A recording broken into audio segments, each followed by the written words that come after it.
यतो न कश्चित् क्वच कुत्र विद्वान् दीनं स्वमात्मानमलं समर्थः विमोचितुं वामदृशां विहार क्रीडामृगोऽयं निगडोक्षि सर्गः।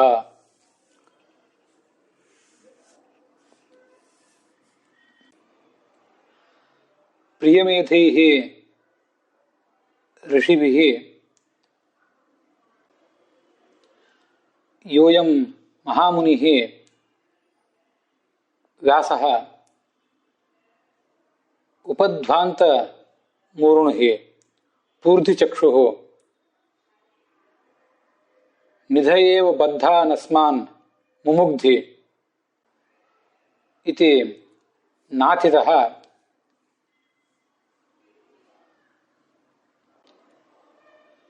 वेदान् विव्यास चतुर्धा तदर्थनिर्णयाय इतिहास पुराणरूपं पंचम वेदं च प्रणिनाय तत्र एकतमस्य भागवतस्य श्लोकानेव वैराग्यादि प्रकरणरूपेण यः अवधूत शिखामणिः विष्णुतीर्थाचार्यः संजग्राह तेषु अयम् 68तमः 68ನೇ श्लोक भागवतस्य च मूलग्रन्थे सप्तमस्कन्धस्य षष्ठस्य अध्यायस्य त्रयोविंशः श्लोकः 7ನೇ ಸ್ಕಂದದ 6ನೇ ಅಧ್ಯಾಯದ 23ನೇ ಶ್ಲೋಕ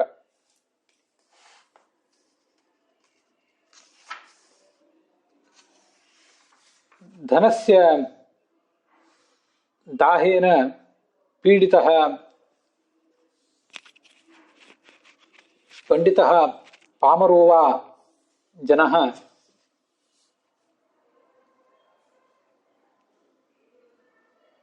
स्वम् आयुः गच्छमानं नैव बुध्यते। स्वस्य कुटुम्बे एव रममाणः कुटुम्बं च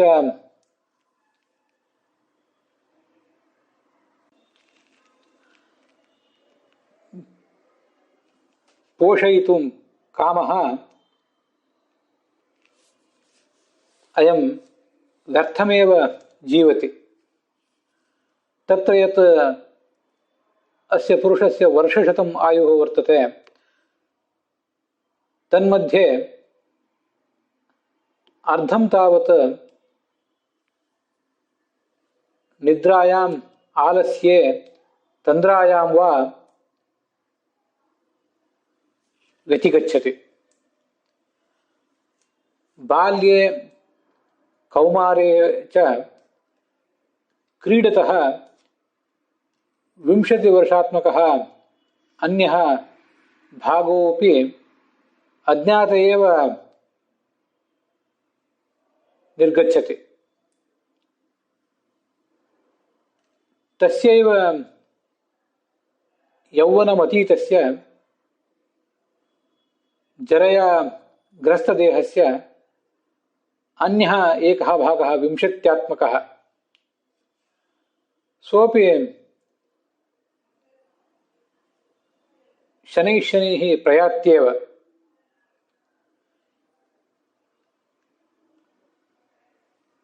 अवशिष्टः एकः 10 वर्षात्मकः भागः सोऽपि यौवने दुरापूरेण कामेन बलीयसा मोहेन च ग्रस्तस्य अस्य जीवस्य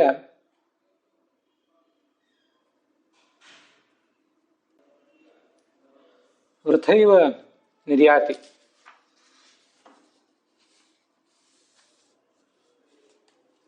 ವಿದ್ವಾನಪಿ ವಿತ್ತೇಷು ಏವ ಅಭಿನಿವಿಷ್ಟ ಮನಸ್ಕಃ ಭೂತ್ವಾ ಪರವಿತ್ತಂ ಜಿಹೀರ್ಷತಿ.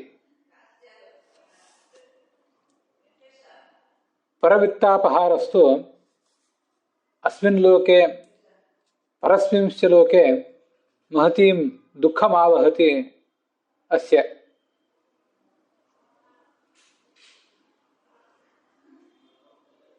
ಏತಾದೃಶಂ ದುಃಖಂ ಜಾನಮಾನೋಪಿ ಅಯಂ ಜೀವಃ ಅಜಿತೇಂದ್ರಿಯಃ ಇಂದ್ರಿಯಾನ್ ತರ್ಪಯಿತು ಕಾಮಃ ಪರಂತು ಅಶಾಂತಕಾಮಃ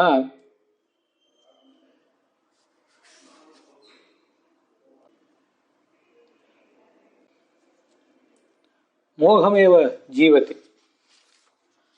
ಅಥ ಅಸ್ಮಿನ್ ಶ್ಲೋಕೆ ಅಷ್ಟಷಷ್ಟಿತಮೆ ಏಕೋನಸಪ್ತತಿತಮೆ ಚ ಶ್ಲೋಕೆ ಸ್ತ್ರೀಮೋಹೇನ ಪೀಡಿತೋಯಂ ಕಥಂ ನಾನಾವಿಧಾನಿ ಅಕಾರ್ಯಾಣಿ ಕರೋತಿ ಕಾರ್ಯಾಣಿ ಚ ಜಹಾತಿ ಇತಿ ವರ್ಣಯತಿ. 68ನೇ ಮತ್ತು 69ನೇ ಈ ಶ್ಲೋಕದಲ್ಲಿ ಸ್ತ್ರೀಮೋಹ ಪೀಡಿತನಾದಂಥ ಜೀವ ಹೇಗೆ ನಾನಾ ಥರದ ಪಡಿಪಾಟಲನ್ನು ಪಡ್ತಾನೆ ಅಂತ ಅನ್ನೋದನ್ನ ವರ್ಣಿಸ್ತಾ ಹೋಗ್ತಾರೆ. ಮುಂದೆ ಅದರ ಮುಂದಿನ ಕೆಲವು ಶ್ಲೋಕದಲ್ಲೂ ಕೂಡ ಅದೇ ಕಂಡು ಬರ್ತದೆ.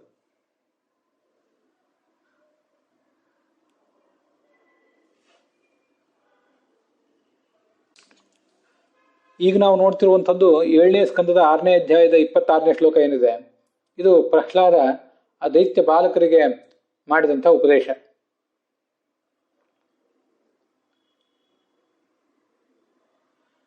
ಈ ಜಗತ್ತಿನಲ್ಲಿ ಅತ್ಯಂತ ಪ್ರಬಲವಾದ ಬಂಧಕ ಅಂದರೆ ಸ್ತ್ರೀಯರ ಕಡೆಗಣ್ಣ ನೋಟ.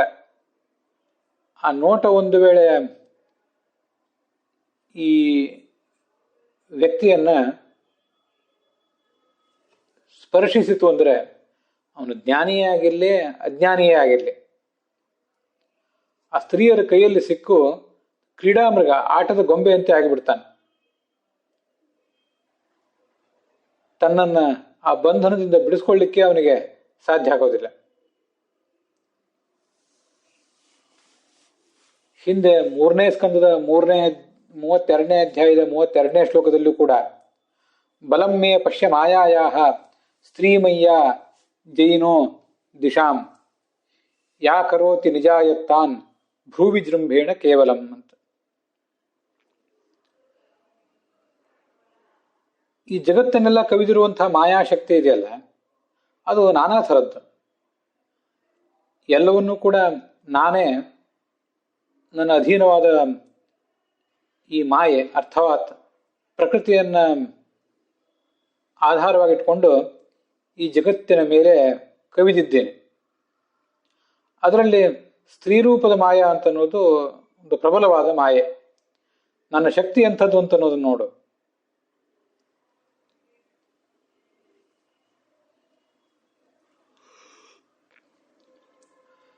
ಇಡೀ ಜಗತ್ತನ್ನು ಗೆದ್ದಿರುವಂಥ ಮಹಾಮಹಾ ಪರಾಕ್ರಮಿಗಳನ್ನ, ಮಹಾಮಹಾ ಶಾಸ್ತ್ರಜ್ಞರನ್ನ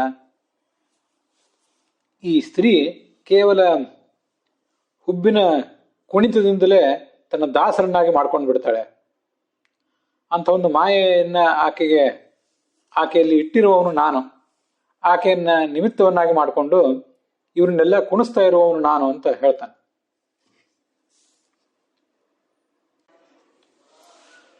ಒಂದು ಸಂಸ್ಕೃತದ ಸುಭಾಷಿತ ನನಗೆ ಈಗ ನೆನಪಿಗೆ ಬರ್ತದೆ. ಸಂಚಿಂತ್ಯ ಸಂಚಿಂತ್ಯ ಜಗತ್ ಸಮಸ್ತಂ ತ್ರಯಃ ಪದಾರ್ಥಾ ಹೃದಯ ಪ್ರವಿಷ್ಟಾ ಇಕ್ಷೋರ್ವಿಕಾರಾ ಮತಯಃ ಕವೀನಾಂ ಮುಗ್ಧಾಂಗನಾಪಾಂಗ ತರಂಗಿತಾನಿ ಅಂತ. ಈ ಜಗತ್ತನ್ನ ನಾವು ಸಾಕಷ್ಟು ನೋಡಿದ್ದೀವಿ ಅಂತಾನೆ ಕವಿ. ಸಾಕಷ್ಟು ಲೋಕದ ಅನುಭವ ನಮಗೆ ಬಂದಿದೆ. ಆದರೆ ಜಗತ್ತೆಲ್ಲವೂ ನಮಗೆ ಅಸಾರ ಅನಿಸಿದೆ. ಕೇವಲ 3 ಸಂಗತಿಗಳು ಮಾತ್ರ ನಮ್ಮ ಹೃದಯದಲ್ಲಿ ಯಾವತ್ತು ಅಚ್ಚೊತ್ತಿವೆ. ಒಂದು, ಇಕ್ಷೋರ್ ವಿಕಾರಾಹ, ಕಬ್ಬಿನ ಉತ್ಪನ್ನಗಳು, ಸಕ್ಕರೆ, ಬೆಲ್ಲ ಮೊದಲಾದದ್ದು, ಅಥವಾ ಕಬ್ಬಿನ ರಸ, ಅದು ಕೂಡ ಅಷ್ಟು ನೈಸರ್ಗಿಕವಾಗಿ ಸಿಹಿಯಾದಂಥ ಪದಾರ್ಥ. ಮತ್ತೆ ಮತಯ ಕವೀನಾಂ, ಕವಿಗಳು ಈ ಜಗತ್ತಿನಲ್ಲಿರುವ ನಾನಾ ಥರದ ಸಂಗತಿಗಳನ್ನು, ಸ್ತ್ರೀ ಪುರುಷರು, ಪ್ರಕೃತಿ, ಪೃಥ್ವಿ, ನದಿ, ಸಮುದ್ರ, ಚಂದ್ರೋದಯ, ಸೂರ್ಯೋದಯ, ಇದೆಲ್ಲವನ್ನೂ ನಾನಾ ಥರ ವರ್ಣನೆ ಮಾಡಿದ್ದಾರೆ. ಜಗತ್ತಿನ ಅನುಭವವನ್ನು ಕೂಡ ತಮ್ಮ ಸುಭಾಷಿತಗಳಲ್ಲಿ ಅವರು ತುಂಬಿಕೊಟ್ಟಿದ್ದಾರೆ. ಹೀಗೆ ಬಹುಶ್ರುತರಾದಂತಹ ಪ್ರತಿಭಾವಂತರಾದಂತಹ ಕವಿಗಳೇನಿದ್ದಾರೆ, ಅವರು ಮಾಡಿದ ವರ್ಣನೆಗಳು, ಅವರ ಆಲೋಚನೆಗಳು, ಅವು ಕೂಡ ನಮ್ಮ ಮನಸ್ಸನ್ನ ಮೀಟಿವೆ ಮತ್ತು ಅಲ್ಲಿ ನೆಟ್ಟುಕೊಂಡಿವೆ ಕೂಡ. ಇನ್ನೊಂದು ಮುಗ್ಧಾಂಗನಾಪಾಂಗ ತರಂಗಿತಾನಿ ಅಂತೆ.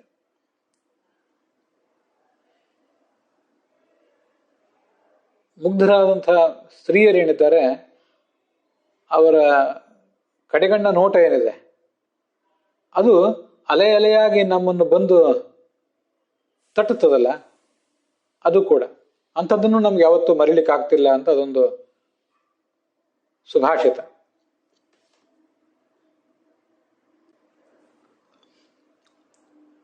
ವಿನಾ ಗೋರಸಂ ಕೋರಸ ಭೋಜನಾನಾಂ ವಿನಾ ಗೋರಸಂ ಕೋರಸ ಕಾಮಿನೀನಾಂ ಅಂತ ಮತ್ತೊಂದು ಸುಭಾಷಿತ. ಗೋರಸ ಅಂದ್ರೆ ಹಾಲಿನ, ಹಸುವಿನಿಂದ ದೊರೆಯುವಂಥ ಅಥವಾ ಎಮ್ಮೆಯಿಂದ ದೊರೆಯುವಂಥ ಹಾಲು, ಮೊಸರು, ಬೆಣ್ಣೆ, ತುಪ್ಪ ಮೊದಲಾದದ್ದು. ಅದಿಲ್ಲದೆ ಹೋದ್ರೆ ಊಟಕ್ಕೆ ರುಚಿ ಅಂಥದ್ದು. ಇನ್ನೊಂದು, ಒಬ್ಬಳು ಸ್ತ್ರೀ ಸಾಕಷ್ಟು ಸುಂದರಿಯಾಗಿದ್ದಾಳೆ, ದೈವದತ್ತವಾಗಿ ಅದ್ಭುತವಾದ ಸೌಂದರ್ಯ ಒಂದು ಆಕೆಗೆ ದೊರೆತಿದೆ, ಆದರೆ ಗೋರಸ ಒಂದಿಲ್ಲ. ಕಡೆಗಣ್ಣ ನೋಟವನ್ನು ಹೇಗೆ ಪ್ರಯೋಗ ಮಾಡಬೇಕು ಅಂತ ಅವಳಿಗೆ ಗೊತ್ತಿಲ್ಲ. ಹಾಗಿದ್ದಾಗ ಅವಳ ಸೌಂದರ್ಯಕ್ಕೆ ಬೆಲೆ ಏನು ಅಂತ. ಗೋರಸ ಅಂದ್ರೆ ಇಂದ್ರಿಯ ಚಕ್ಷುರಾದಿ ಇಂದ್ರಿಯಗಳು. ಆ ಚಕ್ಷುರಾದಿ ಇಂದ್ರಿಯಗಳನ್ನು ಹೇಗೆ ಪ್ರಯೋಗ ಮಾಡಬೇಕು ಅನ್ನೋದು ಗೊತ್ತಿಲ್ಲ. ಮುಖ್ಯವಾಗಿ ಚಕ್ಷುರೇಂದ್ರಿಯ. ದೂರದಿಂದ ಕರ್ಣೇಂದ್ರಿಯ ಮತ್ತೆ ಘ್ರಾಣೇಂದ್ರಿಯ, ರಸನೇಂದ್ರಿಯ, ತ್ವಗೇಂದ್ರಿಯ ಇದನ್ನೆಲ್ಲ ಪ್ರಯೋಗ ಮಾಡ್ಲಿಕ್ಕೆ ಸಾಧ್ಯ ಇಲ್ಲ. ದೂರದಿಂದಲೂ ಕೂಡ ಆ ಸ್ತ್ರೀಯರ ಮಾಯೆ ಪುರುಷನ ಮೇಲೆ ಪ್ರಭಾವ ಬೀರುವುದು ಆ ಕಣ್ಣಿನಿಂದಲೇ. ಅದಕ್ಕಾಗಿ ಗೋ ಅಂದ್ರೆ ಇಂದ್ರಿಯ ಅಂತ ಅರ್ಥ. ಅದಲ್ಲದೆ ಗೋ ಅಂದ್ರೆ ಕಣ್ಣು ಅಂತನೂ ಅರ್ಥ ಇದೆ. ಆ ಕಣ್ಣಿನ ನೋಟವನ್ನ, ಕಡೆಗಣ್ಣ ನೋಟವನ್ನ ಹೇಗೆ ಪುರುಷರ ಮೇಲೆ ಬೀರಬೇಕು, ಅವರನ್ನು ಸೆಳೆಯಬೇಕು ಅಂತ ಒಬ್ಬ ಸ್ತ್ರೀಗೆ ಗೊತ್ತಿಲ್ಲದೆ ಹೋದ್ರೆ ಅವಳ ಸೌಂದರ್ಯಕ್ಕೊಂದು ಬೆಲೆ ಇಲ್ಲ. ಅದನ್ನೊಂದು ಬಾಡಿ ಲ್ಯಾಂಗ್ವೇಜ್ ಅಂತ ಹೇಳ್ತಾರೆ. ನೀವೆಷ್ಟೇ ಸುಂದರವಾಗಿರಿ, ಅದನ್ನು ಹೇಗೆ ಬಳಸಬೇಕು, ಅದನ್ನು ಹೇಗೆ ಉಪಯೋಗಿಸಬೇಕು ಅಂತನ್ನುವುದು ಗೊತ್ತಿರಬೇಕಾದ್ದು ಬಹಳ ಮುಖ್ಯ ಅಂತ. ಗೋರಸ ಅಂದ್ರೆ ಹಾಲಿನ ಉತ್ಪನ್ನಗಳು ಅಂತನೂ ಅರ್ಥ. ಹಾಗರ್ಥವೂ ಇದ್ದೇ ಇದೆ, ನಮ್ಗೆ ಗೊತ್ತಿದೆ. ದುಷ್ಟ ಸ್ತ್ರೀ ಆದ್ರೆ, ಕುಲಟೆ ಆದ್ರೆ ತನ್ನ ಕಡೆಗಣ್ಣ ನೋಟವನ್ನ ತನ್ನ ಧನ ಸಂಪಾದನೆಗಾಗಿ, ಕಾಮ ತೃಪ್ತಿಗಾಗಿ ಬೀರಿ ತಾನು ಹಾಳಾಗ್ತಾಳೆ, ಮತ್ತೆ ಉಳಿದವರನ್ನು ಹಾಳು ಮಾಡ್ತಾಳೆ. ಎಲ್ಲರೂ ಹಾಗೆ ಮಾಡ್ಬೇಕು ಅಂತಿಲ್ಲ. ಒಬ್ಬಳು ಸತಿಯಾದಂತಹ ಸ್ತ್ರೀಯೂ ಕೂಡ, ಗರತಿಯಾದಂತಹ ಸ್ತ್ರೀಯೂ ಕೂಡ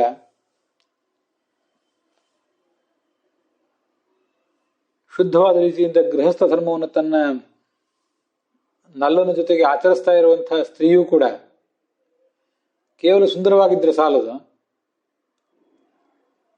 ಆ ಸೌಂದರ್ಯವನ್ನ ಬಳಸುವ ರೀತಿಯನ್ನು ಕೂಡ ಅವಳು ಕಲಿತಿರ್ಬೇಕಾಗ್ತದೆ. ನಿಸರ್ಗ ಅದನ್ನು ಸಹಜವಾಗಿ ಕಲಿಸ್ತದೆ. ಅದನ್ನೇ ಹೇಳೋದು, ಭಗವಂತನ ಮಾಯೆ ಅದು. ಸಹಜವಾಗಿ ಅದು ಕಲಿಸಿರ್ತದೆ, ಎಲ್ಲರಿಗೂ ಅದು ಬಂದೇ ಬರ್ತದೆ. ಇಲ್ಲದೆ ಹೋದ್ರೂ ನಾವು ಅದರ ಓರೆ ಕೋರೆಗಳನ್ನು ತಿದ್ದಿ ಕೆಲವು ಸರಿ ಮಾಡ್ಕೊಳ್ಬೇಕಾಗ್ತದೆ.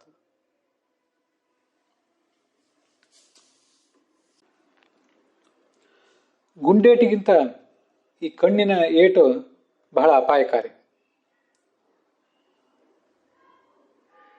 ತಾವತ್ತಿಷ್ಠಂತೆ ಶಾಸ್ತ್ರಾಣಿ, ದೊಡ್ಡ ವಿದ್ವಾಂಸ, ಎಲ್ಲ ಶಾಸ್ತ್ರಗಳನ್ನು ಅಧ್ಯಯನ ಮಾಡಿದ್ದಾನೆ, ಬೇಕಾಷ್ಟು ತಪಸ್ಸು ಮಾಡಿದ್ದಾನೆ. ತಾವದೇವ ವಿವೇಕ, ವಿವೇಕವು ಅಲ್ಲಿವರೆಗೆ ಇರ್ತದೆ, ಶಾಸ್ತ್ರಜ್ಞಾನವು ಅಲ್ಲಿವರೆಗೆ ಮಾತ್ರ ಇರ್ತದೆ. ಯಾವದೇವ ಕಟಾಕ್ಷ ಪ್ರಹಾರ ನ ಸ್ಯಾತ್ ಅಂತ ಮತ್ತೊಂದು ಮಾತು.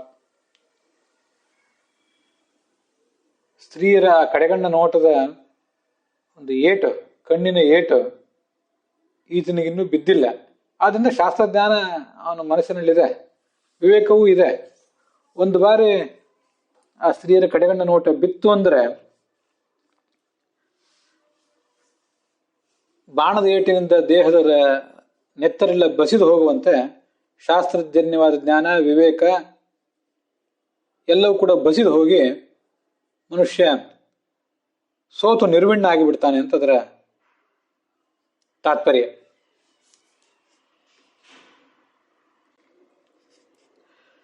ವಸ್ತುತಃ ಇದು ಪುರುಷರ ದೌರ್ಬಲ್ಯವನ್ನ ಹೇಳುವಂತ ಮಾತು ಅಂತ ಕಾಣಿಸ್ತದೆ.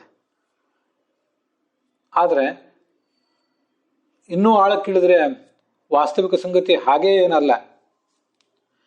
ಸಾಮಾನ್ಯವಾಗಿ ಸ್ತ್ರೀಯರಿಗೆ ಲಜ್ಜೆ ಅಂತ ಅನ್ನೋದು ಹೆಚ್ಚಾಗಿರ್ತದೆ. ಆದ್ರಿಂದ ಅವರು ಪುರುಷನಷ್ಟು ಬೀಡು ಬೀಸಾಗಿ ಪ್ರವೃತ್ತಿ ಮಾಡೋದಿಲ್ಲ. ಆದ್ರೆ ಇವನು ಆ ಲಜ್ಜೆಯೊಂದನ್ನು ತೊರೆದಿರ್ತಾನಾದ್ರಿಂದ ಬಹಳ ಸುಲಭವಾಗಿ ಅಂಥ ಬಾಣದ ಏಟುಗಳಿಗೆ ಬಲಿಯಾಗ್ತಾನೆ. ಸ್ತ್ರೀಯನ್ನ ಸೆಳೆಯುವ ಮಾಯೆ ಪುರುಷನಲ್ಲಿದೆ, ಅದನ್ನು ಭಗವಂತ ಅಲ್ಲಿ ಇಟ್ಟಿದ್ದಾನೆ. ಪುರುಷನನ್ನ ಸೆಳೆಯುವ ಮಾಯೆಯನ್ನು ಕೂಡ ಸ್ತ್ರೀಯಲ್ಲೂ ಅವನೇ ಇಟ್ಟಿದ್ದಾನೆ. ಆದ್ರೆ ಅವಳಿಗೆ ಆ ಮಾಯೆಯನ್ನ ಪ್ರಯೋಗಿಸುವುದನ್ನ ಕಲಿಸಿದ್ದಾನೆ. ಇವನಿಗೆ ಅದಕ್ಕೆ ಬಲಿ ಬೀಳುವುದನ್ನ ನೈಸರ್ಗಿಕವಾಗಿ ಕಲಿಸಿದ್ದಾನೆ ಭಗವಂತ. ಇವನು ಕೂಡ ತನಗೆ ಅರಿವಿಲ್ಲದಂತೆ ಆ ಬಾಣಗಳನ್ನು ಪ್ರಯೋಗ ಮಾಡ್ತಾನೆ ಇರ್ತಾನೆ. ಇವನು ಬಾಣಗಳು ಬೇರೆ ಥರ ಇರ್ತವೆ. ಆದ್ರೆ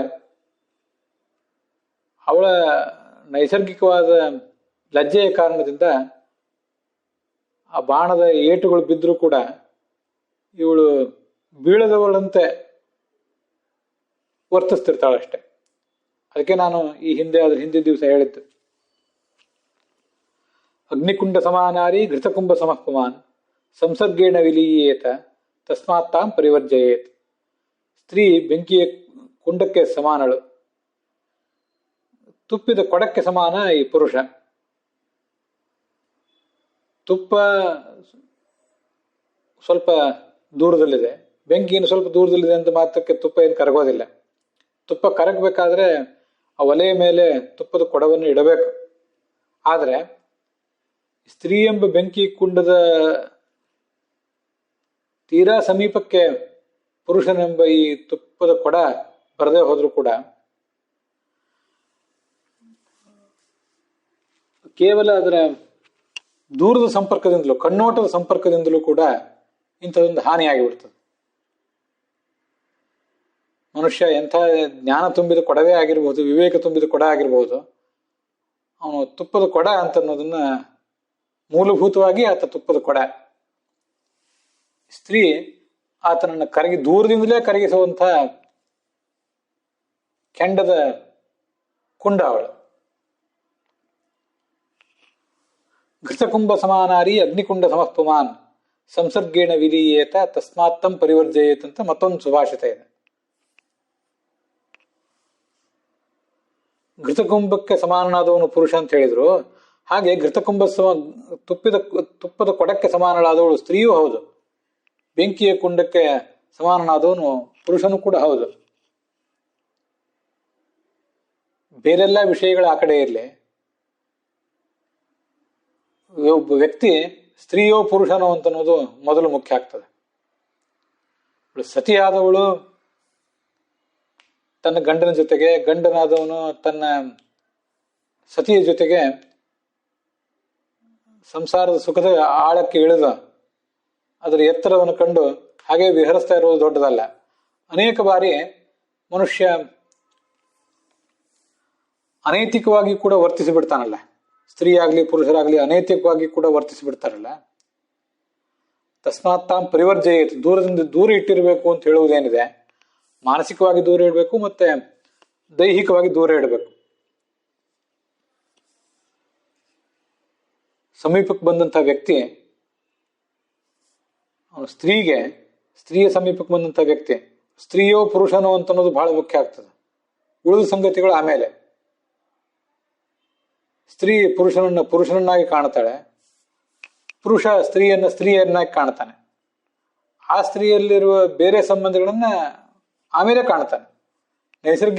ನೈಸರ್ಗಿಕವಾಗಿ ಪುರುಷನ ಕಣ್ಣಿಗೆ ಸ್ತ್ರೀಯಾಗಿ ಕಾಣ್ತಾಳೆ, ಸ್ತ್ರೀಯ ಕಣ್ಣಿಗೆ ಪುರುಷನಾಗಿ ಕಾಣ್ತಾನೆ. ಆದ್ರಿಂದ ಇಲ್ಲೇನು ಇದೊಂದು ಬಾಣದ ಏಟು ಅಂತ ಹೇಳಿದ್ರಲ್ಲ, ಕಣ್ಣೋಟ ಅನ್ನೋದೇ ಒಂದು ಬಾಣದ ಏಟು ಅಂತ.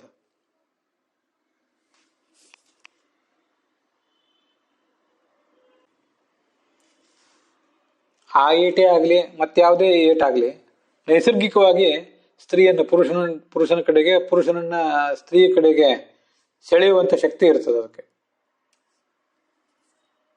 ಆ ದೃಷ್ಟಿಯಿಂದ ಅದೊಂದು ಮಾಯೆ.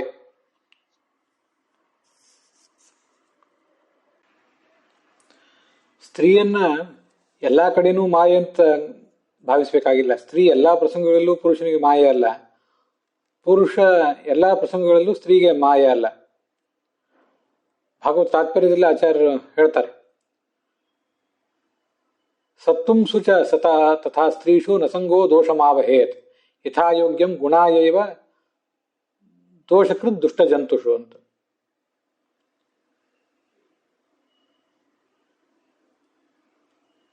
ಅಲ್ಲಿ ಇರುವಂತಹ ಒಂದು ಮೂಲ ಶ್ಲೋಕ, ಭಾಗವತದ ಶ್ಲೋಕ ಹೀಗಿದೆ. ಇದನ್ನು ಕಪಿಲ ಹೇಳಿದ್ದೇ ಶ್ಲೋಕ ಇದ್ದಿರಬೇಕು. ಸಂಗಂ ನ ಕುರ್ಯಾತ್ ಪ್ರಮದಾಸುತಾಸು ಯೋಗಸ್ಯ ಪಾರಂ ಪರಮಾರು ರುಕ್ಷು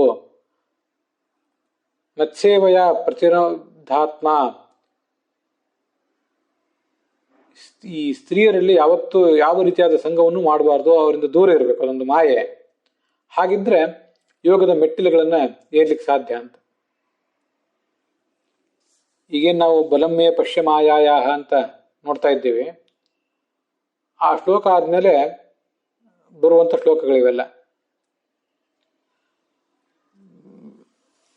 ಸ್ತ್ರೀಗೆ ಪುರುಷ ಮಾಯೆ ಅಂದ್ರೆ ಭಗವಂತನ ಇಚ್ಛೆಗೆ ಅವಳು ಅಧೀನಳು ಅಂತ ಅರ್ಥ. ಪುರುಷನೂ ಭಗವಂತನ ಇಚ್ಛೆಗೆ ಅಧೀನ, ಸ್ತ್ರೀಯೂ ಭಗವಂತನಿಗೆ ಅಧೀನಳು ಅಂತ ಅರ್ಥ.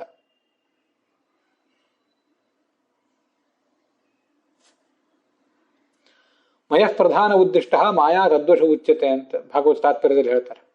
ಮಯ ಅಂದ್ರೆ ಪ್ರಧಾನನಾದ ಭಗವಂತ, ಅವನಿಗೆ ಅಧೀನವಾದದ್ದೆಲ್ಲವೂ ಮಾಯೆ. ಸ್ತ್ರೀಯೂ ಅವನ ಅಧೀನಳು, ಅವನ ಅಧೀನಳಾಗಿ ಅವಳು ಪುರುಷನಿಗೆ ಮಾಯೆಯಾಗಿ ಕಾಡ್ತಾಳೆ. ಪುರುಷನೂ ಕೂಡ ಭಗವಂತನ ಅಧೀನ. ಹೀಗೆ ಭಗವಂತನ ಅಧೀನವಾದ ಒಂದು ಉಪಕರಣವಾಗಿ ಆತ ಸ್ತ್ರೀಯನ್ನ ಕಾಡ್ತಾನೆ.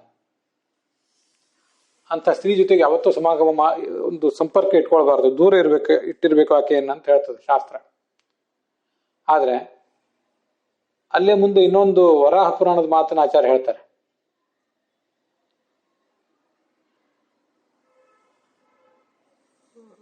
ಪುರುಷರು ಸತ್ಸ್ತ್ರೀಯರ ಜೊತೆಗೆ ಸಂಪರ್ಕದಲ್ಲಿ ಇರಬೇಕು, ಹಾಗೆ ಸ್ತ್ರೀಯರು ಕೂಡ ಸತ್ಪುರುಷರ ಜೊತೆಗೆ ಸಮಾಗಮದಲ್ಲಿ ಇರಬೇಕು ಅಂತ ಒಂದು ಸಹವಾಸ ಅದು ಯಾವತ್ತೂ ಕೂಡ ದೋಷಕರ ಅಲ್ಲ. ಇಬ್ಬರೂ ಸಜ್ಜನರಾಗಿದ್ರೆ ಅದು ಇಬ್ಬರಿಗೂ ದೋಷಕರ ಅಲ್ವೇ ಅಲ್ಲ. ಯಥಾಯೋಗ್ಯಂ ಗುಣಾಯೈವ, ಅವರವರ ಯೋಗ್ಯತೆಗೆ ಅನುಗುಣವಾಗಿ ಒಬ್ಬ ಸತ್ಸ್ತ್ರೀ ಒಬ್ಬ ಸತ್ಪುರುಷ ಇವರಿಬ್ಬರು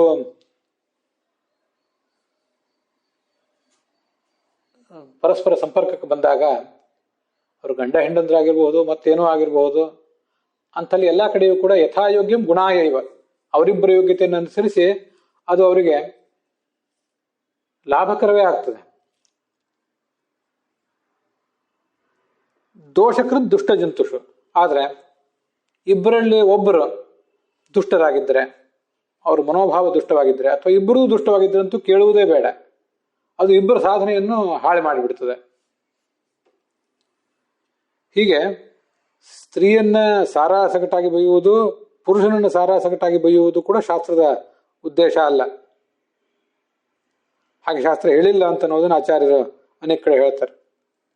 ಮಾಯಾ ಅಂದ್ರೆ ಸ್ತ್ರೀ, ಕೇವಲ ಸ್ತ್ರೀಯೇ ಮಾಯೆ ಅಲ್ಲ, ಪುರುಷನೂ ಮಾಯೆ. ಪುರುಷ ಸ್ತ್ರೀಗೆ ಮಾಯೆ, ಸ್ತ್ರೀ ಪುರುಷನಿಗೆ ಮಾಯೆ, ಇಷ್ಟೇ ಅರ್ಥ.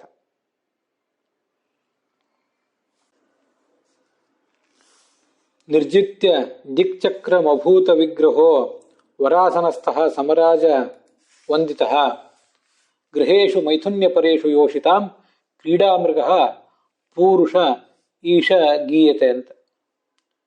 ಇದು 10ನೇ ಸ್ಕಂದದಲ್ಲಿ 54ನೇ ಅಧ್ಯಾಯದಲ್ಲಿ 53ನೇ ಶ್ಲೋಕದ ರೂಪದಲ್ಲಿ ಕಾಣಿಸ್ತದೆ. ಮುಚುಕುಂದ ಮಹಾರಾಜ ಕೃಷ್ಣನನ್ನು ಸ್ತೋತ್ರ ಮಾಡಿದ ಬಗೆ ಇದು.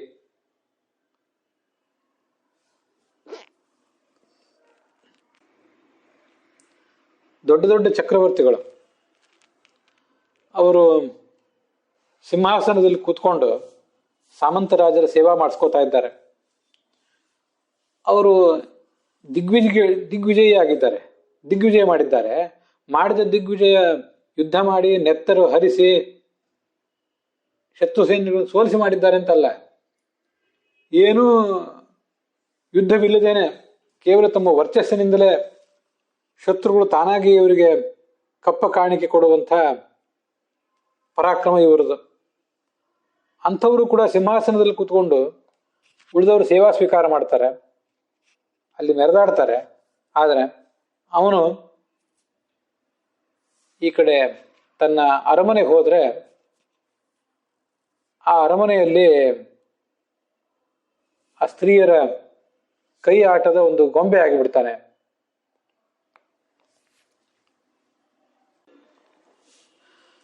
ನಾವಿಲ್ಲಿ ರಾಜರು ಅಂದ್ರೆ ಕೇವಲ ರಾಜರು ಅಂತ ತಿಳ್ಕೊಳ್ಬೇಕಾಗಿಲ್ಲ. ಸಿಂಹಾಸನ ಅಂದ್ರೆ ಕೇವಲ ರಾಜ್ಯದ ಸಿಂಹಾಸನ ಅಲ್ಲ. ಒಬ್ಬ ಸನ್ಯಾಸಿ ಇರಬಹುದು ಅಥವಾ ಒಬ್ಬ ವಿದ್ವಾಂಸ ಇರಬಹುದು. ಅವನ ಸಿಂಹಾಸನ ಅಂದ್ರೆ ಅವನಿಗೊಂದು ಸ್ಥಾನಮಾನ ದೊರೆತಿರ್ತದಲ್ಲ, ಅದೇ ಆತನ ಸಿಂಹಾಸನ. ಬಹಳ ಪ್ರಯತ್ನವಿಲ್ಲದೇನೆ ಎಲ್ಲರಿಂದಲೂ ಕೂಡ ದೊಡ್ಡ ವಿರಕ್ತ ಅಂತ ಹೊಗಳಿಸ್ಕೊಂಡಿದ್ದಾನೆ, ದೊಡ್ಡ ವಿದ್ವಾಂಸ ಅಂತ ಜನಮನ್ನಣೆ ಪಡೆದಿದ್ದಾನೆ. ಅವನು ಕೂಡ ರಾಜರಂತೆನೆ. ಅವನನ್ನ ಸುತ್ತಮುತ್ತಲಿರುವಂತಹ ಸಣ್ಣ ಸಣ್ಣ ವಿದ್ವಾಂಸರು, ವಯಸ್ಸಿನಿಂದಲೂ ಜ್ಞಾನದಿಂದಲೂ ಆತನಿಗೆ ಅನುವರ್ತಿಗಳಾದವರು, ಆತನಿಗೆ ಕನಿಷ್ಠರಾದವರು ಆತನನ್ನ ಪ್ರಶಂಸೆ ಮಾಡ್ತಾ ಇರ್ತಾರೆ.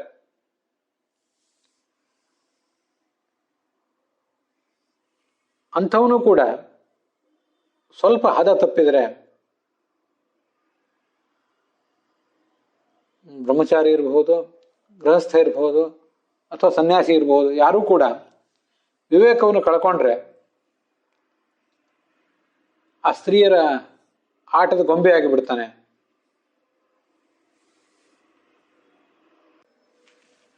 ಅಲ್ಲಿ ವಿಷ್ಣು ತೀರ್ಥರೇ ಅದನ್ನು ಬರೀತಾರೆ. ನಾನು ಬ್ರಾಹ್ಮಣೋಯಂ ಸ್ವಭಾವತಃ ದರಿದ್ರ ಕಥಂಚಿತ್ ಸುಂದರೀ ಲಬ್ಧ್ವಾ ಲುಬ್ಧ ತಾಸಾಂ ಕ್ರೀಡಾಮಗೋ ಭವೇದೇವ. ಒಬ್ಬ ಯಾರೋ ದರಿದ್ರನಾದ ಬ್ರಾಹ್ಮಣನಿಗೆ ಬೌದ್ಧಿಕವಾಗಿ ದರಿದ್ರ ಇರಬಹುದು, ಆರ್ಥಿಕವಾಗಿ ದರಿದ್ರ ಇರಬಹುದು, ಅಂಥವನಿಗೆ ಅದೃಷ್ಟವಶಾತ್ ಮದುವೆ ಆಯಿತು. ಅದರಲ್ಲೂ ಸುಂದರ ಸ್ತ್ರೀಯ ಜೊತೆಗೇನೆ ಮದುವೆ ಆಯಿತು. ಆಗ ಅವನು ಆ ಸ್ತ್ರೀಯ ಆಟದ ಗೊಂಬೆ ಆಗುವುದು ಸಹಜ. ಆದರೆ ರಾಜರ ವಿಷಯದಲ್ಲಿ ಈ ಥರ ಹೇಳಲಿಕ್ಕೆ ಸಾಧ್ಯ ಇಲ್ಲ ಅಂತ ನಮ್ಗೆಲ್ಲರಿಗೂ ಅನಿಸ್ಬಹುದು.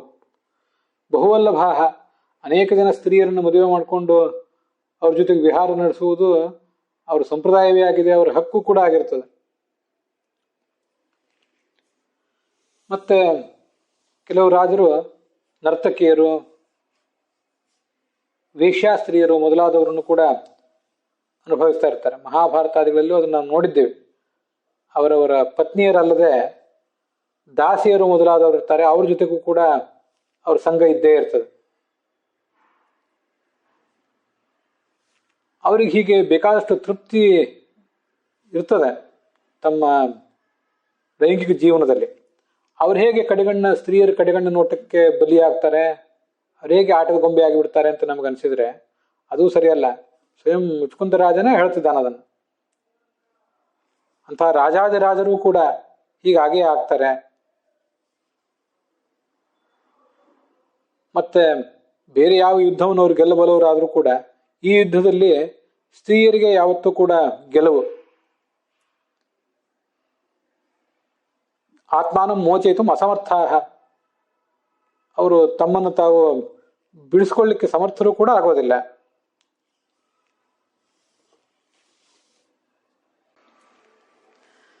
ಅದಕ್ಕೆ ಈ ಸಂದರ್ಭದಲ್ಲಿ ನನಗೊಂದು ಇಂಗ್ಲಿಶಿನ ಗಾದೆ ಮಾತು ನೆನಪಿಗೆ ಬರ್ತದೆ. ನಾವು ಅನೇಕ ವಿಷಯದಲ್ಲಿ ಪರಿಣಿತರಾಗಿರ್ತೇವೆ. ಬ್ರಾಹ್ಮಣರಿರ್ಬೋದು, ಕ್ಷತ್ರಿಯರಿರ್ಬೋದು, ವೈಶ್ಯರಿರ್ಬೋದು, ಶೂದ್ರರಿರ್ಬೋದು, ಯಾರು ಇರ್ಬೋದು. ತಮ್ಮ ಕ್ಷೇತ್ರದಲ್ಲಿ ಅವರೆಲ್ಲರೂ ಕೂಡ ಪರಿಣಿತರಾಗಿರ್ತಾರೆ, ಮಾಸ್ಟರ್ಗಳಾಗಿರ್ತಾರೆ. ಅಂಥವರು ಕೂಡ ವಿವಾಹ ಮಾಡಿಕೊಂಡ್ರೆ ಗೃಹಸ್ಥಾಶ್ರಮಕ್ಕೆ ಧುಮುಕಿದರೆ ತಮ್ಮ ಎಲ್ಲ ಥರದ ಮಾಸ್ಟರಿಯನ್ನು ಕೂಡ, ಪ್ರಾವೀಣ್ಯವನ್ನು ಅವರು ಕಳ್ಕೋತಾರೆ. ಆ ಗೃಹಸ್ಥಾಶ್ರಮದಲ್ಲೇ ಅವರು ಮುಳುಗಿ ಹೋಗ್ತಾರೆ ಅಂತ ಅದೊಂದು ಮಾತಿದೆ. ನಮಗೆ ಬ್ಯಾಚುಲರ್ ಡಿಗ್ರಿ ಕೊಡ್ಲಿಕ್ಕೆ ಮತ್ತೆ ಮಾಸ್ಟರ್ ಡಿಗ್ರಿ ಕೊಡ್ಲಿಕ್ಕೆ BA MAಗಳನ್ನ, BSc MScಗಳನ್ನೆಲ್ಲ ಕೊಡ್ಲಿಕ್ಕೆ ಕ್ರಮವಾಗಿ ಶಾಲಾ ಕಾಲೇಜುಗಳಿವೆ ಮತ್ತು ಅದರ ನಂತರ ಮಾಸ್ಟರ್ ಡಿಗ್ರಿ ಕೊಡ್ಲಿಕ್ಕೆ ಯೂನಿವರ್ಸಿಟಿಗಳಿವೆ. ಅವೆಲ್ಲ ಅಂಥ ಒಂದು ಇನ್ಸ್ಟಿಟ್ಯೂಷನ್ಸ್, ಅವು ಎಜುಕೇಶನ್ ಇನ್ಸ್ಟಿಟ್ಯೂಷನ್ಸ್. ಆದರೆ ಈ marriage is A strange institution. ಈ ಮದುವೆ ಅನ್ನುವುದು ಕೂಡ ಒಂದು ವಿಚಿತ್ರವಾದ ಇನ್ಸ್ಟಿಟ್ಯೂಷನ್, ಎಜುಕೇಶನ್ ಇನ್ಸ್ಟಿಟ್ಯೂಷನ್ನೇ ಇದು. Where a man loses his master degree. ಬೇರೆ ವಿಷಯದಲ್ಲಿ ಇವನು ಈಗಾಗಲೇ ಮಾಸ್ಟರಿಯನ್ನು ಪಡ್ಕೊಂಡಿರ್ಬೋದು, ಬೇರೆ ಬೇರೆ ವಿಷಯಗಳಲ್ಲಿ, ಸಂಸ್ಕೃತ, ವೇದಾಂತ, ತಂತ್ರಜ್ಞಾನ ಮೊದಲಾದವುಗಳಲ್ಲಿ. ಆದರೆ ಇಲ್ಲಿ ಬಂದರೆ ಅವನು ತನ್ನ ಮಾಸ್ಟರಿಯನ್ನು ಕಳ್ಕೊಂಡೇ ಬಿಡ್ತಾನೆ ಈ ಮ್ಯಾರೇಜ್ ಅನ್ನುವಂಥ ಇನ್ಸ್ಟಿಟ್ಯೂಷನ್ ಅಲ್ಲಿ. And the women gains mastering over her husband and Har family.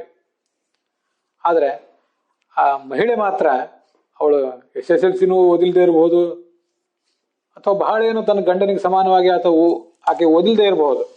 ಆದರೆ ತನ್ನ ಗಂಡನ ಮೇಲೆ ಮತ್ತು ಕುಟುಂಬದ ಮೇಲೆ ಆಕೆ ಪ್ರಾವೀಣ್ಯವನ್ನು ಪಡೆದು ಬಿಡ್ತಾಳೆ, ಮಾಸ್ಟರಿಯನ್ನು ಪಡಿತಾಳೆ. ಮುಂದೆ ಅವಳೇ ಮಾಸ್ಟರ್, ಈತ ಆಕೆಯ ಅನುವರ್ತಿ ಮಾತ್ರ.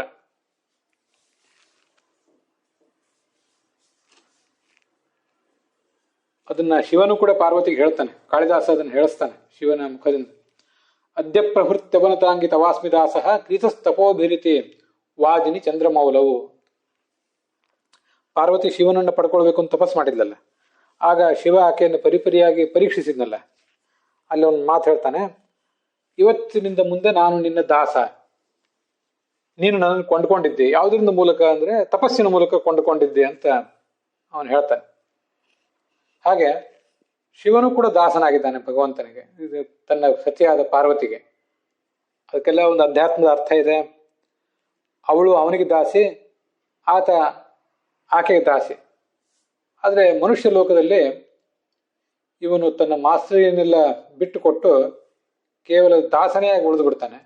ಅವಳು ಮಾತ್ರ ಸತತವಾಗಿ ತನ್ನ ಮಾಸ್ಟರಿಯನ್ನ ಮೆರೆಸ್ತಾಳೆ ಸಂಸಾರದ ಜೀವನದಲ್ಲಿ. ವೇದವಾಕ್ಯವೂ ಕೂಡ ಸಮುದ್ರ ಸೂಕ್ತದಲ್ಲಿ ಇದೇ ವಿಷಯವನ್ನು ಬೇರೆ ಒಂದು ರೀತಿಯಿಂದ ಹೇಳ್ತದೆ. ಅವಳು ಎಲ್ಲರ ಮೇಲೂ ಬಾಸ್ ಆಗ್ತಾಳೆ, ಸಮ್ರಾಜ್ಞಿ ಆಗ್ತಾಳೆ ಅಂತ. ಸಮ್ರಾಜ್ಞಿ ಶ್ವಶೂರೇ ಭವ, ಸಮ್ರಾಜ್ಞಿ ಶ್ವಶ್ವಾಂಭವ, ಸಮ್ರಾಜ್ಞಿ ನನಾಂದರಿ.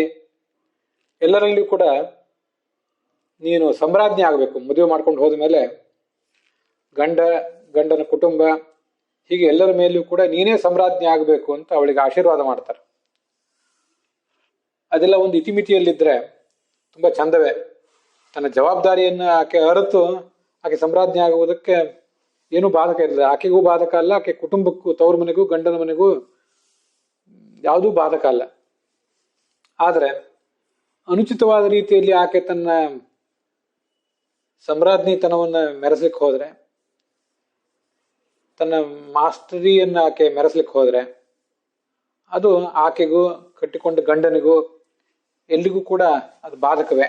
ಹೀಗೆ ರಾಗ ದ್ವೇಷಗಳನ್ನೆಲ್ಲ ಬದಿಗಿಟ್ಟು ಆಗ್ರಹಗಳನ್ನು ಬದಿಗಿಟ್ರೆ ಅವನೂ ಮಾಸ್ಟರ್ ಆಗ್ತಾನೆ, ಇವಳು ಮಾಸ್ಟರ್ ಆಗ್ತಾಳೆ.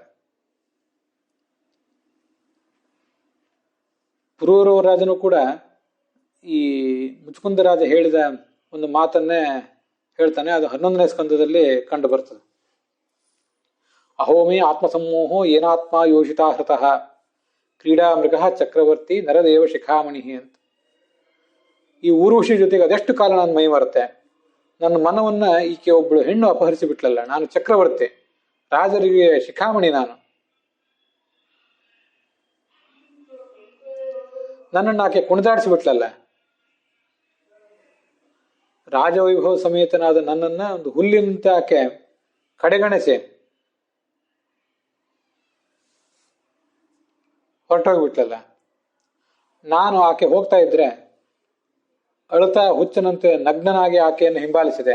ನನ್ನ ಮೇಲೆ ಕೃಪೆ ತೋರು, ನನ್ನ ಹತ್ರ ಇರು, ನನ್ನನ್ನು ಬಿಟ್ಟು ಹೋಗಬೇಡ ಅಂತ ನಾನು ಕೇಳಬೇಕಾದ ಪ್ರಸಂಗ ಬಂತಲ್ಲ ಅಂತ ಅವಳು.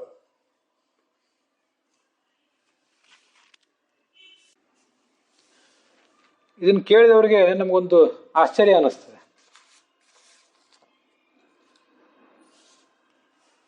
ಮಹಾಭಾರತ ಮುದ್ರಾದ ಗ್ರಂಥಗಳಲ್ಲಿ ಹಿಂದೆ ನೋಡಿದ್ದೇವೆ ಅದನ್ನ. ಸ್ತ್ರೀ ಹೆಂಡತಿ ಗಂಡನಿಗೆ ಮಿತ್ರ, ದೈವಕೃತ ಸಖ, ದೇವರೇ ಕೊಟ್ಟಂತ ಗೆಳತಿ ಆಕೆ. ಹೊರಗೆ ಉದ್ಯೋಗದಲ್ಲಿ ವ್ಯವಹಾರದಲ್ಲಿ ಅನೇಕ ಗೆಳೆಯರಿರ್ಬೋದು, ಮನೆಗೆ ಬಂದ್ರೆ ಅವಳೇ ಗೆಳತಿ. ಭಾರ್ಯಾ ಮಿತ್ರಂ ಗೃಹೇ ಸತಃ ಅಂತ ಹೀಗೆಲ್ಲ ವರ್ಣನೆ ಮಾಡಿದ್ದಾರೆ. ದೇವರು ಕೊಟ್ಟ ಗೆಳತಿ ಆಕೆ. ಆಕೆಯನ್ನ ಈ ಅವಳ ಗೆಳೆಯನಾದಂಥ ಈ ಗಂಡ ಪ್ರೀತಿಸಬಾರದು, ಆಕೆ ವ್ಯಕ್ತಿತ್ವಕ್ಕೆ ಮಾರು ಹೋಗಬಾರದು ಅಂದ್ರೆ ಹೇಗೆ? ಆಕೆ ಮನಸ್ಸು ಮತ್ತೆ ಶರೀರ ಅದರ ಸೌಂದರ್ಯಕ್ಕೆ ಆತ ಮೆಚ್ಚಬಾರದು ಅಂದ್ರೆ ಹೇಗೆ ಅಂತೆಲ್ಲ ನಮಗೊಂದು ಸಂಶಯ ಬರ್ತಿರ್ತದೆ. ಅದೊಂದು ಬಹಳ ಸೂಕ್ಷ್ಮವಾದಂಥ ಹಗ್ಗದ ಮೇಲಿನ ನಡಿಗೆ, ಅದೊಂದು ಕಲೆ. ಅದು ಖಂಡಿತವಾಗಿಯೂ ಗಂಡ ಹೆಂಡತಿಯನ್ನು ಪ್ರೀತಿಸಬೇಕು, ಹೆಂಡತಿ ಗಂಡನನ್ನ ಪ್ರೀತಿಸಲೇಬೇಕು. ಕಾಮ ಪ್ರೇಮಗಳಲ್ಲಿ ಪರಸ್ಪರ ಸರಿದೊರೆಗಳಾಗಿ ಅವರು ಮೆರಿಬೇಕು, ರಾಜರಾಣಿಯಾಗಿ ಅವರು ಮೆರಿಬೇಕು. ಅದ್ರ ಬಗ್ಗೆ ಏನು ಸಂಶಯವೇ ಇಲ್ಲ. ಸಂಸಾರದಲ್ಲಿ ಪೂರ್ಣವಾದ ಶಾಶ್ವತವಾದ ಸುಖ ಇಲ್ಲದೆ ಇರಬಹುದು, ಒಂದಿಷ್ಟು ಸುಖ ಇದ್ದೇ ಇದೆ. ಇರುವ ಸುಖವನ್ನು ನಾವು ತಳ್ಳಿ ಹಾಕ್ಲಿಕ್ಕೆ ಬರೋದಿಲ್ವಲ್ಲ. ಆದ್ರೆ ಆ ಪ್ರೀತಿಸುವಾಗಲೂ ಕೂಡ ತನ್ನ ಅಧ್ಯಾತ್ಮದ ಸಾಧನವನ್ನ ಮೈ ಬರೆಯಬಾರದು. ಪೂರ್ಣ ತನ್ನ ಗುರಿಯನ್ನೇ ಮೈ ಮರೆಯುವಷ್ಟು ಆತ ಲೋಲುಪನಾಗಬಾರದು ಅಂತ ಅದಕ್ಕೆ ತಾತ್ಪರ್ಯ. ಮತ್ತೆ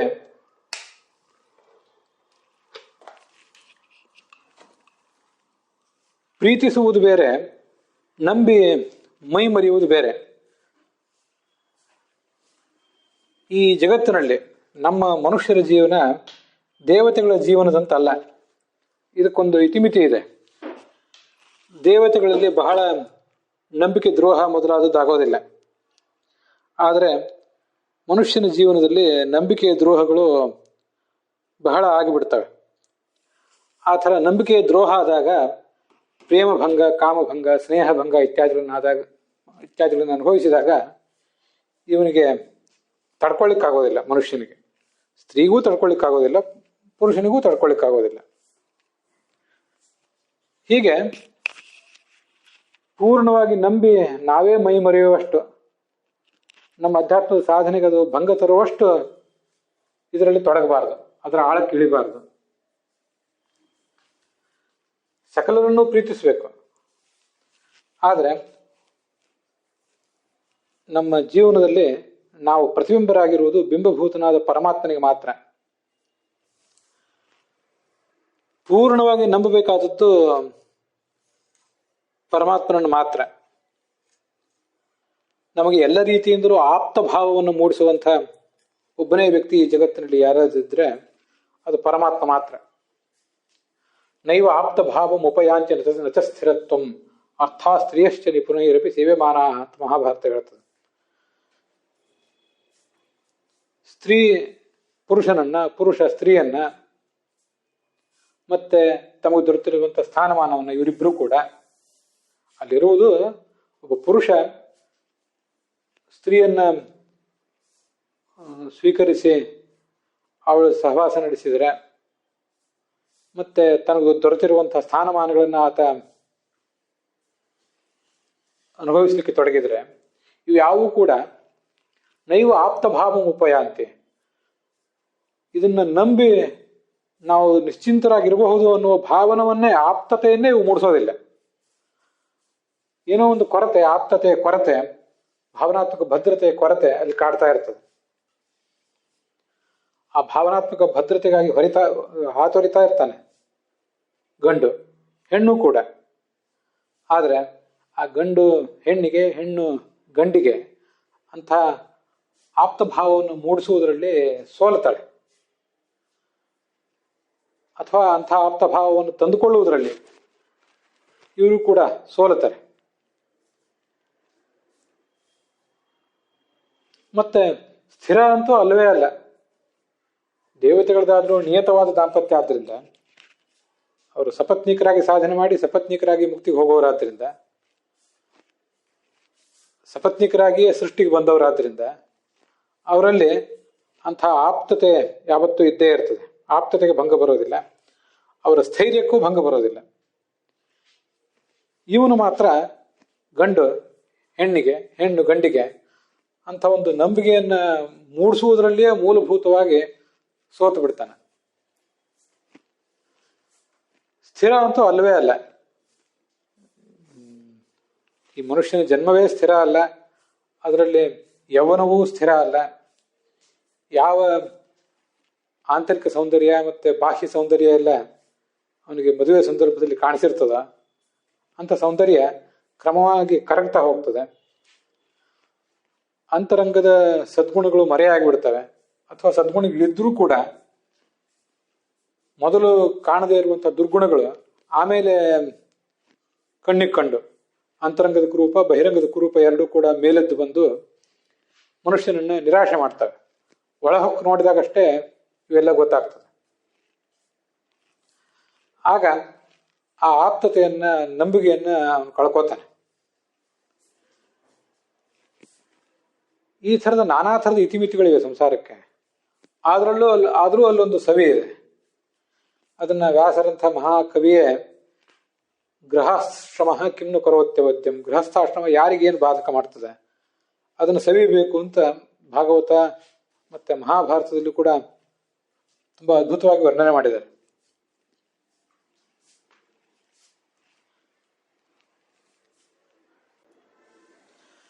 ಆದ್ದರಿಂದ ಪ್ರೀತಿಸುವುದು ನಮ್ಮ ಕರ್ತವ್ಯ. ಆದರೆ ಇದು ಸ್ಥಿರ, ಇದು ಯಾವತ್ತೂ ಹೀಗೆ ಇರ್ತದೆ, ನಮಗಿದು ಆಪ್ತತೆಯನ್ನು ಮೂಡಿಸ್ತದೆ ಅಂತ ನಂಬಿ ಮೋಸ ಹೋದರೆ ಅದು ನಮ್ಗೆ ತಪ್ಪಾಗ್ತದೆ. ಅದೊಂದು ದೊಡ್ಡ ಕಲೆ ಅಷ್ಟೆ, ಎರಡರ ನಡುವಿನ ಒಂದು ಸಮತೋಲನ.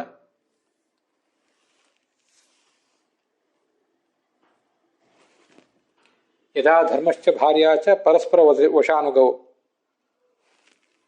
ಯಕ್ಷ ಪ್ರಶ್ನದಲ್ಲಿ ಯಕ್ಷ ಯುಧಿಷ್ಠಿರನನ್ನು ಕೇಳ್ತಾನೆ, ಧರ್ಮ ಅರ್ಥ ಕಾಮ ಇವೆಲ್ಲ ಪರಸ್ಪರ ವಿರುದ್ಧ, ಕಥಂ ತ್ರಯಾಣಾಂ ಏಕತ್ರ ಸಮಾಗಮ ಪರಸ್ಪರ ವಿರುದ್ಧಾನಾಂ ಅಂತ. ಯದಾ ಧರ್ಮಶ್ಚ ಭಾರ್ಯಾಚ ಪರಸ್ಪರ ವಶಾನುಗವು. ಅದಕ್ಕೆ ಯುಧಿಷ್ಠಿರ ಹೇಳ್ತಾನೆ, ಧರ್ಮ, ನಮ್ಮ ಧಾರ್ಮಿಕ ಜೀವನ ಮತ್ತು ನಮ್ಮ ದಾಂಪತ್ಯ ಜೀವನ ಎರಡೂ ಕೂಡ ಪರಸ್ಪರ ಹೊಂದಿಕೊಂಡಿದ್ರೆ ಆಗ ಧರ್ಮ ಅರ್ಥ ಕಾಮ, ಅಥವಾ ವಿಶೇಷತಃ ಧರ್ಮ ಮತ್ತು ಕಾಮಗಳು ಯಾವತ್ತೂ ಕೂಡ ಪರಸ್ಪರ ವಿರುದ್ಧ ಆಗೋದಿಲ್ಲ. ಅವು ಪರಸ್ಪರ ಹೊಂದಾಣಿಕೆಯಿಂದಲೇ ಮುನ್ನಡೀತವೆ ಅಂತ. ಅಂಥದ್ದೊಂದು ಮಾತು ಯುಧಿಷ್ಠಿರ ಹೇಳಬೇಕಾದ್ರೆ, ದಾಂಪತ್ಯ ಜೀವನದ ಆಳ ಅಗಲಗಳನ್ನು ಅವನು ಎಷ್ಟು ಚೆನ್ನಾಗಿ ಕಂಡಿರಬಹುದು, ಮತ್ತೆ ಧರ್ಮದ ಮಹತ್ವವನ್ನು ಅವನು ಎಷ್ಟು ಚೆನ್ನಾಗಿ ಕಂಡಿರಬಹುದು ಗೊತ್ತಾಗ್ತದೆ. ಯುಧಿಷ್ಠಿರನ ವ್ಯಕ್ತಿತ್ವದ ಬಗ್ಗೆ ಅನೇಕ ಥರದ ತಪ್ಪು ಕಲ್ಪನೆಗಳು ನಮಗೂ ಕೂಡ ಇವೆ, ಯಾರ್ಯಾರೋ ಅವುಗಳನ್ನು ಕೊಟ್ಟಿದ್ದಾರೆ. ಅವನೇನು ಪರಿಪೂರ್ಣವಾದ ವ್ಯಕ್ತಿ ಆಗಿರ್ಲಿಕ್ಕಿಲ್ಲ, ಆದರೆ ಮನೆಯಲ್ಲಿದ್ದಾಗ ಹೆಂಡತಿಯೇ ನಮಗೆ ಗೆಳತಿ, ನಮಗೆ ದೇವರು ಕೊಟ್ಟ ಗೆಳತಿ ಅಂದರೆ ಹೆಂಡತಿಯೇ ಅನ್ನೋ ಮಾತನ್ನು ಹೇಳಿದವನು ಅವನೇ. ಧರ್ಮ ಮತ್ತು ಕಾಮ ಇವೆರಡನ್ನೂ ಕೂಡ ಜೊತೆಯಾಗಿ ನಾವು ತೆಗೆದುಕೊಂಡು ಹೋಗಬೇಕು, ಅದು ನಮ್ಮ ಜವಾಬ್ದಾರಿ, ಪುರುಷನ ಜವಾಬ್ದಾರಿ ಮತ್ತು ಸ್ತ್ರೀಯ ಜವಾಬ್ದಾರಿ ಅಂತ ಹೇಳಿದವನು ಕೂಡ ಅವನೇ ಅನ್ನೋದನ್ನು ನಾವು ಮರೆಯಬಾರದು. ನಮಗೆಲ್ರಿಗೂ ಕೂಡ ನಮ್ಮ ನ್ಯಾಯ ಅನ್ಯಾಯ ಪಾಪ ಪುಣ್ಯಗಳನ್ನು ಗಮನಿಸಿ ನಾಳೆ ಅದರ ಪರಿಣಾಮಗಳನ್ನು ನಮಗೆ ಕೊಡಬೇಕಾದವನು ಅವನು. ಆತ ಇಲ್ಲಿ ಅವತಾರ ಮಾಡಿ ಬಂದಾಗ ತಾನು ಹೇಗೆ ಬದುಕಬೇಕು ಅನ್ನೋದನ್ನ ತನ್ನ ಬದುಕಿನ ಮೂಲಕ, ತನ್ನ ಮಾತಿನ ಮೂಲಕ ನಾವೆಲ್ಲ ಹೇಗೆ ಬದುಕಬೇಕು, ಈ ಸಂಸಾರಕ್ಕೆ ಇತಿಮಿತಿ ಎಷ್ಟು ಅಂತ ಅನ್ನೋದನ್ನ ತುಂಬ ಅದ್ಭುತವಾಗಿ ಅವನು ತೋರಿಸಿದಾನೆ. ಅಂಥದ್ದನ್ನೆಲ್ಲ ನಾವು ಭಾರತ ಭಾಗವತಾದಿಗಳಿಂದ ಅರ್ಥ ಮಾಡ್ಕೊಳ್ಬೇಕು. ಕೇವಲ ದುಃಖವನ್ನು ಮಾತ್ರ ಕಂಡು ವೈರಾಗ್ಯ ಪಡುವುದಲ್ಲ, ಸುಖವನ್ನೂ ಕಂಡು, ಈ ಸುಖವೂ ಕೂಡ ಭಗವಂತನೇ ನಮಗೆ ಕೊಟ್ಟದ್ದು, ಆದರೆ ಶಾಶ್ವತ ಇರ್ಲಿಕ್ಕಿಲ್ಲ. ಇಲ್ಲದೆ ಹೋದರೂ ಕೂಡ ತತ್ಕಾಲದಲ್ಲಿ ಆದರೂ ಒಂದಿಷ್ಟು ಸುಖ ಆಗಿದೆ. ಸುಖ ಆಗಿದ್ದು ಸುಳ್ಳಲ್ಲ, ಭಗವಂತ ಅದನ್ನು ಕೊಟ್ಟದ್ದು ಸುಳ್ಳಲ್ಲ. ಆ ಸುಖಕ್ಕೆ, ಹೆಂಡತಿಗೆ ಆದ ಸುಖಕ್ಕೆ ನಾನು ನಿಮಿತ್ತ ಆಗಿರುವುದು, ಗಂಡನಿಗೆ ಆದ ಸುಖಕ್ಕೆ ತಾನು ಹೆಂಡತಿ ನಿಮಿತ್ತನ ಆಗಿದ್ದು ಸುಳ್ಳಲ್ಲ. ಕೃಷ್ಣ ಅರ್ಜುನನನ್ನ ನಿಮಿತ್ತವನ್ನಾಗಿ ಮಾಡಿಕೊಂಡು, ನಿಮಿತ್ತ ಮಾತ್ರವನ್ನಾಗಿ ಮಾಡಿಕೊಂಡು ಎಲ್ಲರನ್ನೂ ಹೇಗೆ ಸಂಹರಿಸಿದ್ನೋ ಹಾಗೆ ನಮ್ಮಿಬ್ಬರನ್ನು ಪರಸ್ಪರ ನಿಮಿತ್ತವನ್ನಾಗಿ ಮಾಡಿಕೊಂಡು ಒಂದಿಷ್ಟು ಸಿಹಿಯನ್ನು ಉಣಿಸಿದ್ದಾನೆ, ಕಹಿಯನ್ನು ಉಣಿಸಿದ್ದಾನೆ. ಹಾಗಿದಾಗ ನಾವು ಪರಸ್ಪರರನ್ನು ಪ್ರೀತಿಸಬೇಕು. ಆದರೆ ಅನಗತ್ಯವಾದ ನಂಬಿಕೆ, ಭ್ರಾಂತಿ ಮತ್ತೆ ಮಿತಿಮೀರಿದ ನಿರೀಕ್ಷೆಗಳು, ಆಕಾಂಕ್ಷೆಗಳು ನಮಗಿರಬಾರ್ದಷ್ಟೆ. ಹಾಗೆಲ್ಲ ಇದ್ದದ್ದಾದರೆ ಸಂಸಾರ ಸುಖಮಯವಾಗೇ ಇರ್ತದೆ. ಮತ್ತದು ನಮ್ಮನ್ನ ಅಧ್ಯಾತ್ಮದ ಮಾರ್ಗಕ್ಕೆ ತೆಗೆದುಕೊಂಡು ಹೋಗಿ ನಮ್ಮನ್ನು ಅಲ್ಲಿ ಉತ್ತೀರ್ಣರನ್ನಾಗಿ ಮಾಡ್ತದೆ ಕೂಡ ಅಂತ ಈ ಶ್ಲೋಕಗಳನ್ನು ನೋಡಿದಾಗ ಹೇಳಬೇಕು ಅನ್ನಿಸ್ತು. ಅದನ್ನು ಇಲ್ಲಿ ಹೇಳಿ ಮುಗಿಸಿದ್ದೀನಿ. ಇವತ್ತಿಗೆ ಈ ಭಾಗ ಸಮಾಪ್ತವಾಗಿದೆ.